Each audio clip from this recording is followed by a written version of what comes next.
eu falo em meu nome, em nome de minha esposa. É para nós um privilégio muito grande poder participar com os irmãos destes dias e para nós uma felicidade e uma bênção. Nós temos acompanhado pelo Facebook da igreja as programações do centenário. E embora Belo Horizonte e Divinópolis sejam cidades tão próximas uma da outra, às vezes a rotina não nos permite. Eu fiquei morrendo de vontade de assistir o Grupo Logos, de estar com vocês junto daquele conjunto na semana passada e não pude. Fui abençoado à distância, fui abençoado pela internet. E para nós, neste ano de comemorações da igreja, um marco tão importante, o centenário desta igreja, tomar parte nestes dias é um privilégio e uma honra poder falar das coisas do Senhor. Você tem a sua Bíblia no Evangelho de João, no capítulo 12, e nós vamos ler os 8 primeiros versos deste texto. João 12, de 1 a 8. 6 dias antes da Páscoa foi Jesus para Betânia, onde estava Lázaro, a quem ele ressuscitara entre os mortos. Deram-lhe, pois, ali uma ceia. Marta servia, sendo Lázaro um dos que estavam com ele à mesa. Então Maria, tomando uma libra de bálsamo de nardo puro, muito precioso, ungiu os pés de Jesus e enxugou os seus cabelos e encheu-se toda a casa com o perfume do bálsamo.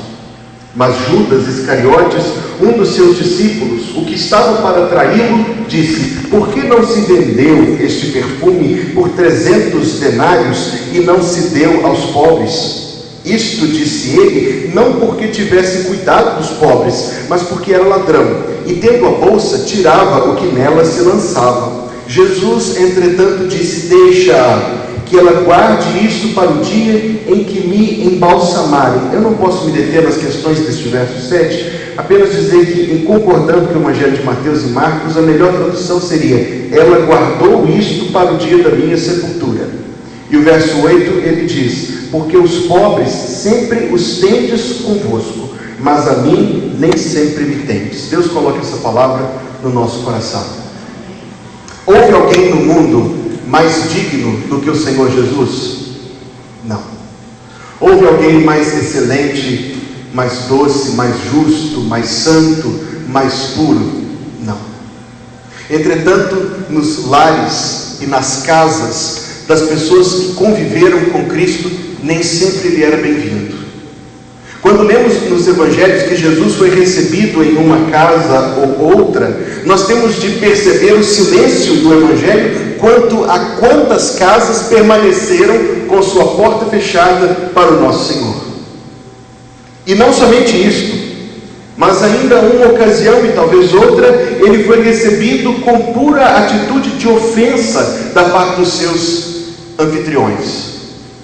Numa ceia, quando uma mulher se prostrava em amor diante do Senhor e chorava aos seus pés, o chefe da casa pensava no seu coração: se esse homem fosse de Deus, ele saberia que ela é uma pecadora. E a resposta que ele deu foi: eu vim na sua casa e você não lavou os meus pés, você não me ungiu, você não me recebeu com dignidade.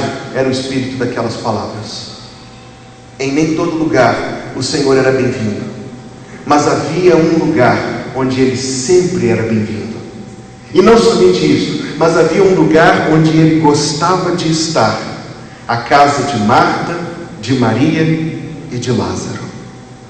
Os ricos recebiam a Cristo com indiferença, mas esta família pobre, da cidade pequena chamada Betânia, recebeu o próprio Deus encarnado na sua casa com humildade, com fé, com amor e com devoção. Por isso, uma vez que hoje pela manhã nós falamos que aquilo que ele fez por nós na cruz coloca o Senhor Jesus numa posição de proeminência, de preeminência, de excelência, acima de tudo, de tal maneira que ele merece tudo o que nós pudermos fazer para honrá-lo. Uma vez que nós dissemos isso da dignidade do Senhor, agora nós vamos ver nesta ceia, chamada pelos antigos puritanos de a ceia reveladora, algumas manifestações que nesta mensagem eu chamo de retratos. daquilo que se passa no coração crente quando deseja servir o Senhor. O verso número 1 diz que antes da Páscoa, 6 dias antes da Páscoa final, da sua morte, ele foi a Betânia, onde estava Lázaro, a quem ressuscitara dentre os mortos, o que aconteceu no capítulo anterior. No verso 2, veja as primeiras palavras do verso 2, que dizem: deram-lhe, pois, ali uma ceia. E nós precisamos enxergar, queridos irmãos, que essas palavras colocam diante de nós o desejo do coração de Marta, do coração de Maria e do coração de Lázaro de homenagear o Senhor. Uma família simples, não resta dúvida. Uma família pobre, não resta dúvida.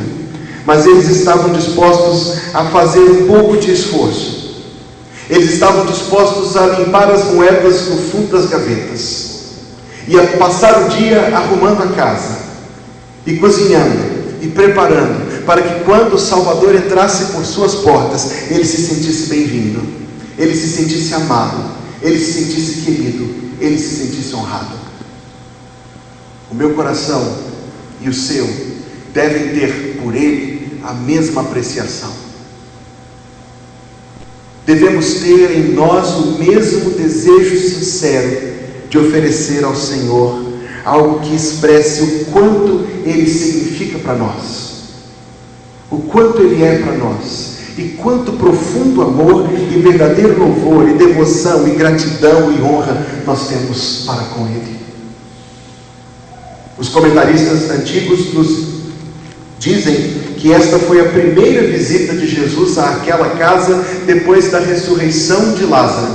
Então havia aí um elemento ainda mais importante. Havia uma gratidão toda especial, porque Cristo havia feito um grande milagre em favor daquela família. E eles disseram: não, é preciso que nós demonstremos algo para o nosso Senhor. Esta primeira verdade por si só é uma verdade belíssima, singela e tocante. Nós vivemos num tempo, meus queridos irmãos, minhas queridas irmãs, em que as práticas do povo chamado evangélico apagam esta verdade. A preferência do povo chamado evangélico, do povo que leva, e talvez de maneira indevida, o nome de Cristo, é melhor nós termos um banquete muito bem preparado, muito hollywoodiano, algo que seja arrebatador das nossas emoções e que nos impressione pela sua produção, mas nenhuma destas coisas tem a ver com a essência da simplicidade daquele jantar em Betânia. Mas aquele jantar em Betânia é o retrato da pura adoração que Ele quer de nós. O Senhor Jesus, permita-me expressar assim, sem dúvida rejeita a mesa farta, cheia de frutas de cera, mas come o pão simples oferecido a Ele por aqueles que eu amo. Não, na mesa de Marta, Maria e Lázaro não tinha nada de luxo, mas é melhor o prato de hortaliças onde há amor, não é verdade? Do que o boi gordo e com ele o ódio. É melhor um bocado seco e com ele a tranquilidade do que a casa cheia de iguarias e de desavenças.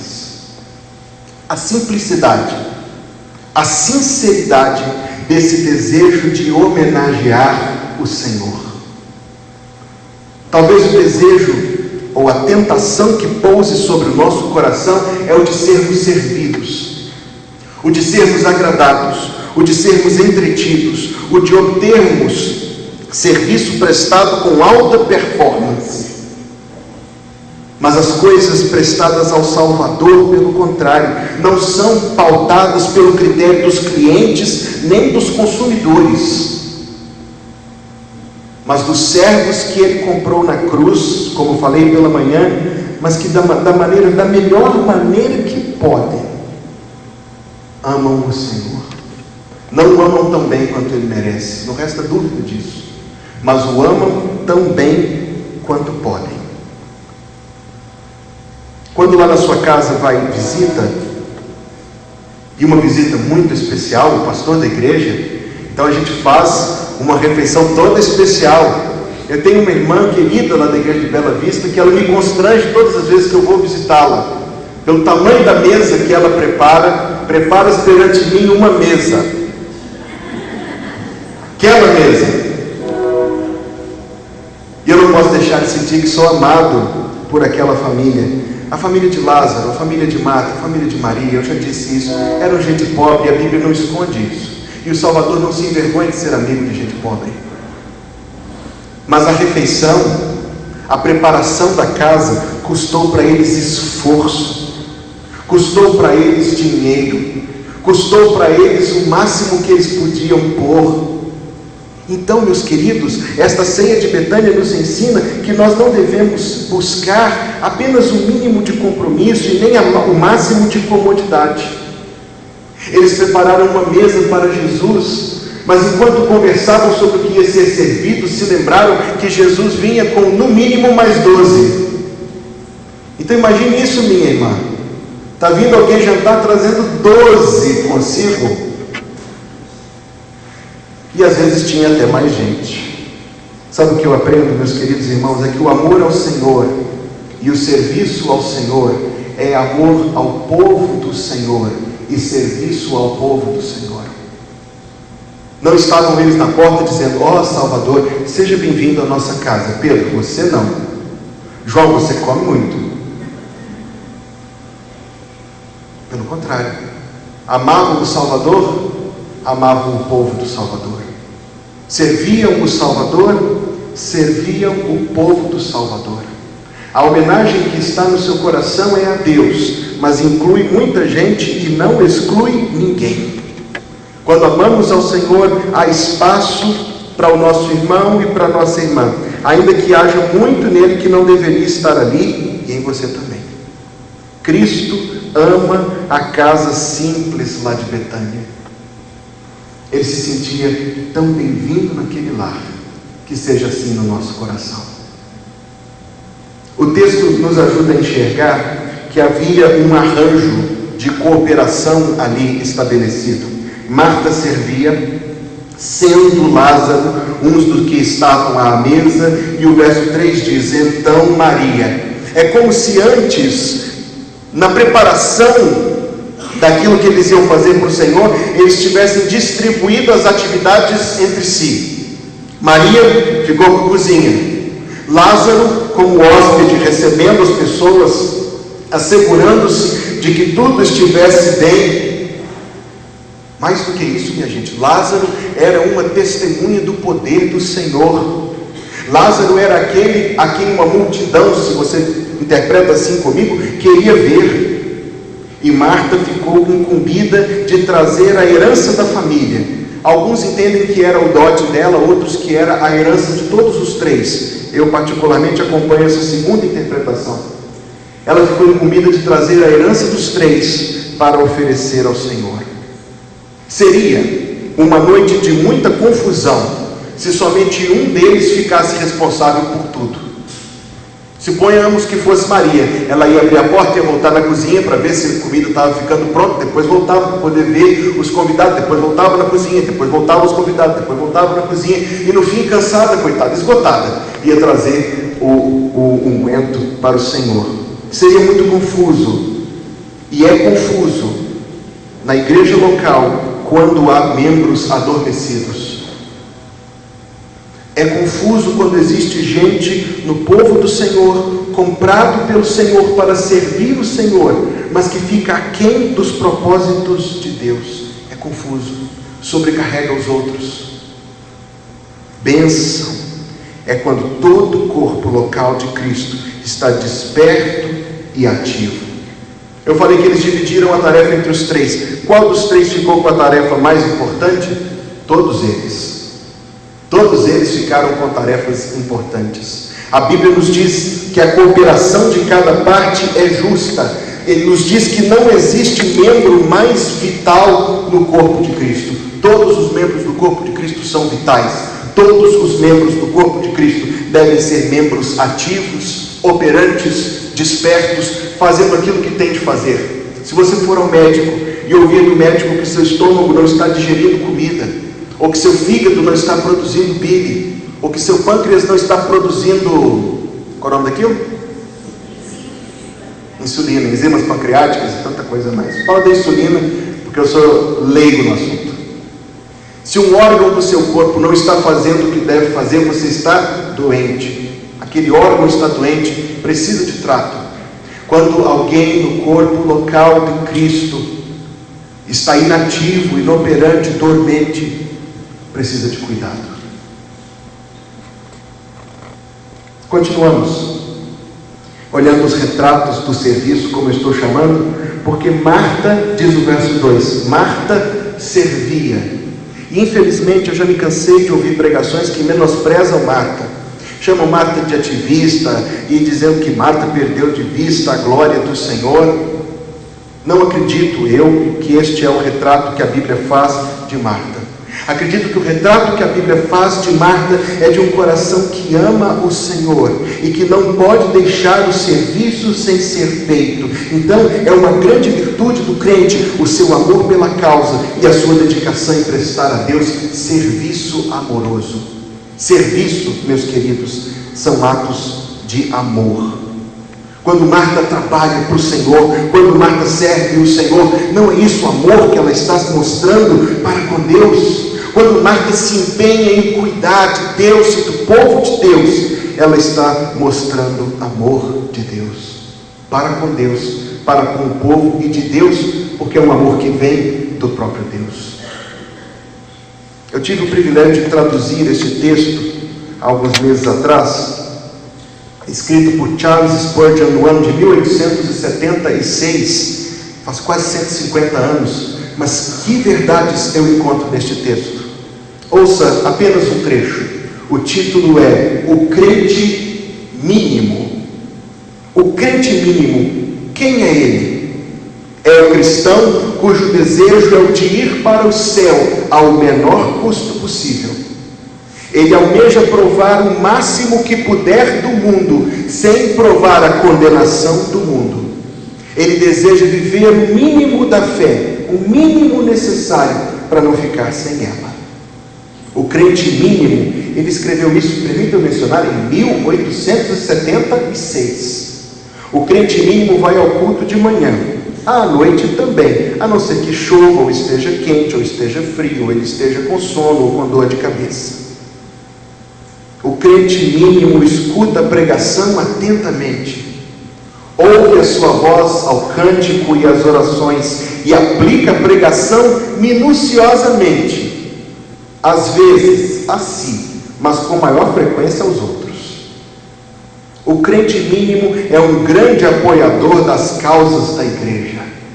O crente mínimo deseja que a igreja viva a sua plenitude, o seu máximo, mas ele, infelizmente, não está em condições de contribuir para que isso aconteça. Ele admira a escola dominical, mas como é difícil para ele estar ali, porque a sua semana é tão ocupada que o domingo é dia de descansar. Há tantos outros, ele pensa, que podem pegar o bastão e assim ele se desculpa. O crente mínimo é um grande apoiador da obra missionária e evangelística, e chega a contribuir, mas nunca vai. Paciência, seu tempo está tomado com outras coisas mais importantes. A igreja crê, o crente mínimo faz coisas boas, mas às vezes faz coisas demais.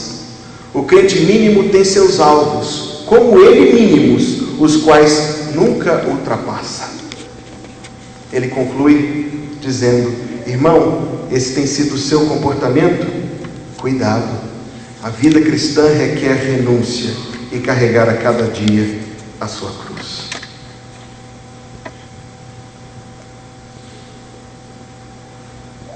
Quem é Marta, em quem nós estamos pensando?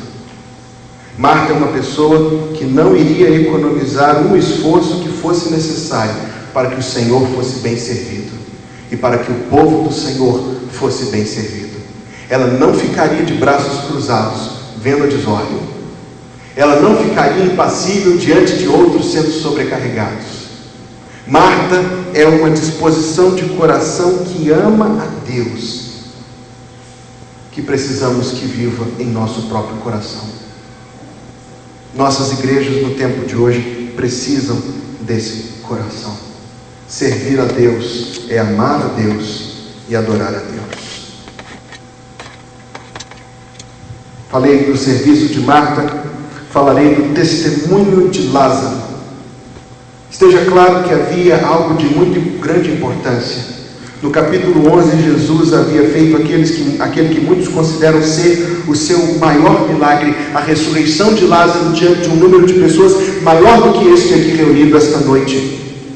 Aquele milagre atraiu a atenção pública de maneira sem precedentes. Foi praticado, foi executado pelo Senhor poucos dias antes da sua morte, porque sabia o Senhor que depois daquele milagre não haveria muito tempo antes da perseguição maior de todas se levantar. Havia um número de pessoas afluindo para aquele lugar para poder ver Lázaro ressurreto. A presença, é isso que eu quero dizer para os irmãos, a presença de Lázaro, ele estar ali, era o seu testemunho. Você tem um testemunho de ressurreição para dar.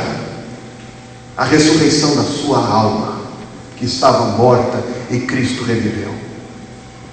E assim como Lázaro, nem sempre nós temos a oportunidade de dizer as palavras do nosso testemunho, mas a presença de cada crente é um testemunho. Cristo fez isso por mim. Dizemos isso por estar ali. E se por um lado Lázaro tinha uma presença tão significativa, por outro ele estava, diz o verso 2, sendo Lázaro um dos que estavam com ele à mesa. Entenda isto, precisamos entender isto, e com a graça de Deus entenderemos. Não há privilégio maior para usufruir do que estar na presença do Senhor, em comunhão com o Senhor, na companhia do Senhor. Lázaro se punha atento ali à mesa, ele dava o seu testemunho, mas eu não acredito que Lázaro predominava a mesa.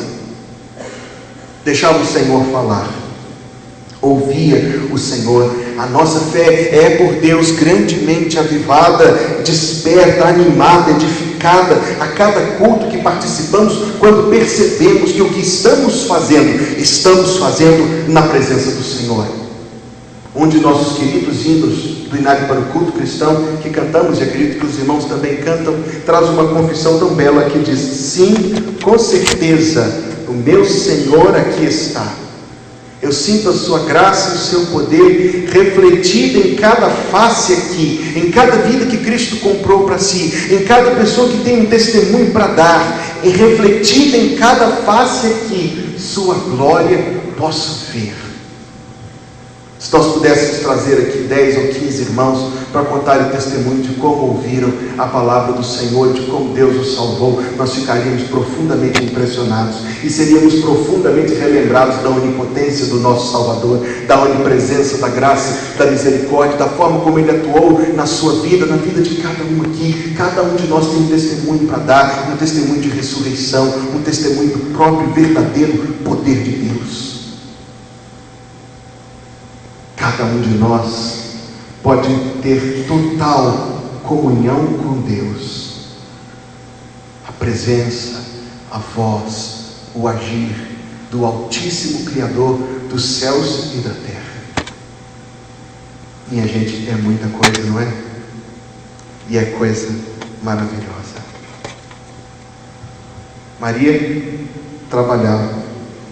Marta trabalhava, Lázaro testemunhava, Maria adorava o Senhor em fé. As ações de Maria por si só são uma pregação, e eu não posso me deter aqui muito tempo, senão fazer aqui algumas colocações, apenas as mais importantes. A primeira delas é que Maria compreendeu aquilo que Cristo estava para fazer. Não pense que somente Maria é o retrato da adoração. Marta é retrato de adoração, Lázaro é retrato de adoração, Maria também, e tanto quanto os outros dois. Mas de Maria nós conseguimos compreender que havia a mão providente de Deus agindo por meio dela naquele momento de uma forma muito especial. Dos três, naquela reunião, naquela conversa que precedeu a ceia, ela ficou incumbida de oferecer ao Senhor aquilo que eu já disse interpretar ser a herança da família. E quando ela ungiu o Senhor, e o texto nos diz que ela tomou 1 libra de bálsamo de nardo, e a casa toda se encheu com perfume. Jesus disse: deixai-a, ela guardou isto para o dia da minha sepultura. No Evangelho de Mateus, capítulo 26, 12, Jesus disse: derramando ela este unguento sobre o meu corpo, fê-lo preparando-me para o meu sepultamento. Em Marcos 14, 8, Jesus diz: esta fez o que podia, antecipou-se a ungir o meu corpo para a sepultura. Havia a mão de providência de Deus agindo, aquela brisa suave do Espírito de Deus sobre o coração dela, revelando a ela, me acompanhe nisso por um minuto, revelando a ela que se aproximava o dia de se cumprirem as profecias, se aproximava o dia em que Cristo iria dar a sua vida em resgate do seu povo. Ela compreendeu isto na ajuda que lhe foi dada pelo Espírito Santo, e quando ela compreendeu o que Cristo estava para fazer, claro que não creio que ela compreendeu os mínimos detalhes, mas ela entendeu que ele estava saindo dali para a morte, que ele estava saindo dali para o Calvário e para a cruz. Quando ela entendeu o que ele faria, quando ela entendeu a grande ação que Cristo operaria em favor do seu povo, que ele iria morrer na cruz, quando ela entende isto, quando esta realidade toca sua mente e o seu coração, ela se prostra diante dos pés de Jesus, ela beija os pés de Jesus. Um amor, meus queridos irmãos, um amor muito sincero, um amor muito profundo, que vem de entender aquilo que ele faria na cruz. Por isso eu disse de manhã que quem entende adequadamente a salvação, entende adequadamente a proporção com que nós temos de responder ao Senhor com serviço. Ela entendeu isso, ela amou o Senhor por aquilo que ele ia fazer, ela se prostrou por completo diante dele, em amor sincero e restrito. Então ela toma a herança da família, derrama aquilo sobre Jesus, e isso deve ser significado, deve ser entendido por mim e por você, como a dedicação que o Evangelho requer de mim e de você. O Evangelho não nos pede apenas uma parcela ou um minuto da nossa vida. O Evangelho nos requer por inteiros ao Senhor. O pastor emérito de nossa igreja, pastor Elias Dias de Melo, esteve durante um tempo como missionário da Junta de Missões Nacionais aos brasileiros que moravam nos Estados Unidos, e voltou de lá com algumas experiências que ele pôde acompanhar, impressionantes. Então ele nos relatou a experiência do pastor Joe Bizanho, que foi pastor da segunda igreja batista de Houston, Texas, na década de 70, mais ou menos. Um templo enorme, devem assentar umas 6 ou 7 mil pessoas no templo daquela igreja, imenso. E no domingo pela manhã, num dos cultos da igreja, tomou a decisão para servir o Senhor, para entregar a sua vida a Jesus, um homem que era um grande petroleiro do estado do Texas. E nós sabemos que o estado do Texas tem muitas usinas de petróleo, e muita gente lá fica rica com petróleo. No dia seguinte, o pastor foi visitar aquele rico empresário na sua casa, acompanhado de alguns diáconos da igreja. E quando foi atendido por aquele homem importante, aquele homem de posse, de projeção, a pergunta que ele fez para o pastor foi simples. Ele disse: pastor, eu só quero saber o seguinte: quanto me custa para ser crente? E nós responderíamos com muita base bíblica, dizendo: não te custa nada. Mas o pastor Joe Bizanho, com o discernimento do Espírito Santo, e também muito bíblico, a pergunta era: quanto custa para ser um crente? E ele respondeu: te custa tudo. Te custa tudo que você tem, te custa tudo que você é, te custa tudo que você faz, te custa tudo que você vai fazer. A salvação é gratuita, mas como nós podemos ficar impassíveis diante daquilo que o Salvador fez por nós? Como podemos conter o nosso coração de servir a este tão amável, tão digno Jesus Cristo? Como podemos estar acomodados diante daquele que não veio para ser servido, mas para servir? Como podemos cruzar os braços diante daquele que disse: meu pai trabalha até hoje e eu trabalho também? Como podemos fingir que não é nosso, aquilo que para o nosso Deus custou a vida do seu Filho. O Evangelho, meu irmão e minha irmã, exige de nós tudo. E não faz concessões nisso. O anti-servo, o anti-retrato do serviço é Judas Iscariotes, que estava ali e quando viu o que a mulher fez, ele não compreendia um amor como esse por Cristo. Então ele disse: puxa vida, esse podia ser vendido e dado aos pobres. Veja que as pessoas do nosso convívio, se não salvas, não entendem o nosso amor por Jesus. Se alguém levanta às 4 horas da manhã para estudar para um concurso ou para um vestibular, as pessoas cumprimentam e falam que esse esforço há de valer a pena. Se alguém levanta às 4 horas da manhã para trabalhar, é bem elogiado pela dignidade do seu esforço, do seu trabalho. Mas se alguém levanta às 4 horas da manhã para orar, é chamado de fanático. Quando nós nos dedicamos com profundo interesse aos nossos hobbies, ao nosso esporte, aquilo que nos traz leveza de mente e entretenimento, tudo isso tem espaço e pode ser acomodado, e o nosso tempo aplaude e reconhece essas coisas, exceto se o nosso tempo for dedicado ao Senhor, aí não pode. É como se alguém dissesse: que desperdício! Como Judas disse, que desperdício do seu tempo, que desperdício da sua juventude dentro de uma igreja, que desperdício do seu domingo que pode ser usado no lazer, no entretenimento, que desperdício do seu dinheiro, que desperdício. Somente alguém com o diabo no coração como Judas, que não conhece a dignidade do Salvador, poderia dizer isso: que desperdício. Quando conhecemos a dignidade do nosso Salvador, tudo é pouco para Ele. Judas é incrédulo, Judas é insensível, indiferente, o seu coração é frio. Então me escute bem, na minha conclusão desta mensagem: o termômetro aferidor do seu amor pelo Salvador é o seu compromisso no serviço a Ele. O termômetro aferidor, se és morno, ou frio ou quente, é o quanto você o ama, e isto se vê na sua dedicação a Ele.